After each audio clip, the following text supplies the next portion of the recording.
Washington President Trump proposed legislation on Thursday that would provide a path to citizenship for as many as 1.8 million young undocumented immigrants in exchange for an end to decades of family-based migration policies, a costly border wall and a vast crackdown on other immigrants living in the country illegally. Describing the plan as extremely generous but a take-it-or-leave-it proposal, White House officials said they hoped it would be embraced by conservatives and centrists in Congress as the first step in an even broader effort to fix the nation's immigration system. Officials said the legislation would pave the way to citizenship not only for the 690,000 people who had signed up for protection under an Obama-era program, known as Deferred Action for Childhood Arrivals, or DACA, but also for another 1.1 million undocumented immigrants who would have qualified for the program but never applied.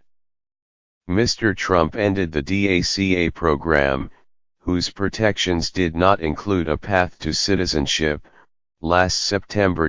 But the new plan drafted by Stephen Miller, the president's hardline domestic policy advisor, and John F. Kelly, the White House chief of staff, was immediately rejected by Democrats, immigration advocates, and some Republicans, with some describing it as nothing but an attempt to rid the country of immigrants and shut the nation's borders. Republican and Democratic senators are working on a narrower immigration plan of their own.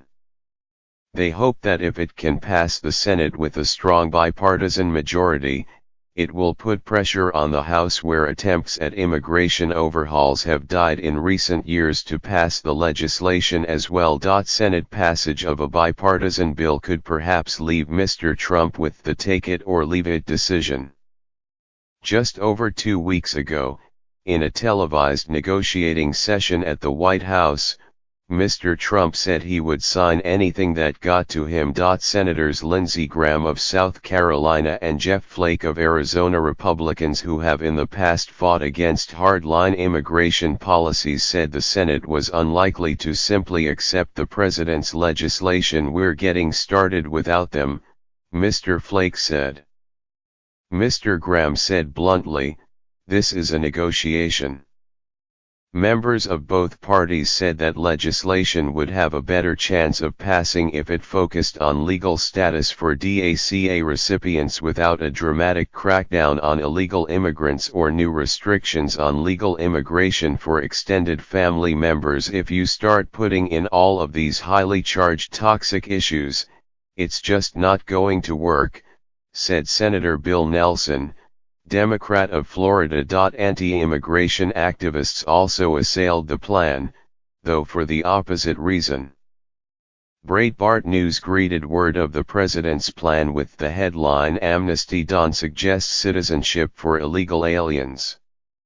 Under Mr. Trump's plan, described to reporters by senior White House officials, young immigrants who were brought into the United States illegally as children would be granted legal status, would be allowed to work, and could become citizens over a 10 to 12-year period if they remained out of trouble with the law. In exchange, Congress would have to create a $25 billion trust fund to pay for a southern border wall, dramatically increase immigration arrests, speed up deportations, crack down on people who overstay their visas, prevent citizens from bringing their parents to the United States, and end a State Department program designed to encourage migration from underrepresented countries. White House officials said that the list of enhanced security measures which have been on anti-immigration wish lists for decades were non-negotiable. They warned that if no deal is reached, DACA recipients will face deportation when the program fully expires on March 5. One senior official said the young immigrants would not be targeted, but are illegal immigrants who would be processed for deportation if they came into contact with immigration officers. Eddie Vale, a Democratic consultant working with a coalition of immigration groups, described the president's proposal as an effort to sabotage bipartisan talks and win passage of a white supremacist wish list. Officials said the president's decision to formally present a plan to Congress was a direct response to members of Congress, including Senator Mitch McConnell of Kentucky, the majority leader, who had complained that they did not know where the president stood in the immigration debate. "We're basically signaling that this is the bill the president can sign," one senior official said during the briefing. Officials said they expected Mr. McConnell to bring the president's plan to the Senate floor for a vote during the week of February 5, just days before the February 8 expiration of a short-term government spending plan. The president's legislative proposal is designed to exert maximum pressure on Democrats, who are desperate to protect the young immigrants, known as Dreamers, but who fiercely oppose the policies embraced by hardliners like Mr. Miller. The strategy would work only if the Senate fails to reach a broad bipartisan accord on an alternative legislation that would protect the Dreamers and bolster border security, but reject the most draconian aspects of the White House's proposal. Mr.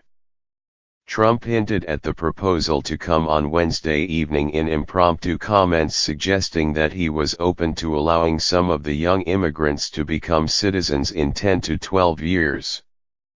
But his comments were quickly followed on Thursday morning by a White House email warning of a flood of immigrants into the country and demanding an end to policies that allow families to sponsor the immigration of their immediate relatives. And even as Mr. Trump was offering reassuring words to the Dreamers, "Tell them not to worry," he told reporters Wednesday evening senior White House officials were emphasizing the more hardline features of their forthcoming immigration proposal. In September, Mr. Trump ended the DACA program and set it to expire at the beginning of March, when recipients would no longer be able to work legally in the United States and would once again face the threat of deportation. Democratic lawmakers and activists say they will refuse to accept any proposal that requires them to forsake the well-being of other immigrants, including the parents of the Dreamers. To secure the fate of the young immigrants themselves, it is shameful that the White House is holding these youth hostage in exchange for their extreme immigration agenda, said Kevin Appleby, the Senior Director of International Migration Policy for the Center for Migration Studies. On Thursday, a bipartisan group of senators calling itself the Common Sense Coalition gathered in the office of Senator Susan Collins, Republican of Maine, to discuss the immigration issue. At issue is the scope of the bill. Some senators want to draft a narrow bill that bolsters border security and codifies protections now extended to DACA recipients, which do not include a path to citizenship. Others say the legislation should take Mr. Trump up on his offer of citizenship, but to do that, lawmakers might have to take the rest of the White House's deal. Do we simply codify what DACA is and extend it out over a period of time, or do we try to go farther than that as the president is suggesting, asked Senator Mike Rounds, Republican of South Dakota. If you do that, you have to address the issue of chain migration, and that's where it becomes a lot more complicated. Hardliners, apparently led by Senator John Cornyn of Texas, the number 2 Republican in the Senate, say the White House's strategy needs to be considered, and that means 4 elements: Dreamers, border security and a wall, chain migration, and an end to the diversity visa lottery. Everybody wants to alter reality in a way that sort of suits their needs, Mr. Cornyn said. But the reality is, the president said, there has to be 4 pillars. People just need to accept that and deal with it. Senator Richard J. Durbin, Democrat of Illinois, and Mr. Graham have been leading bipartisan talks on immigration.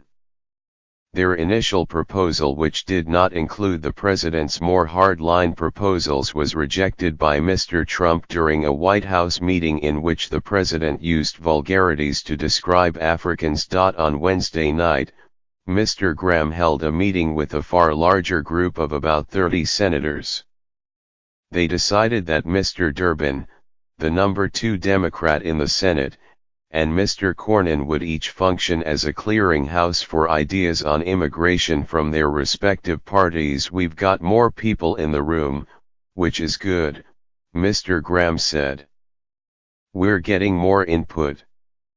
We've just got to turn it into more output."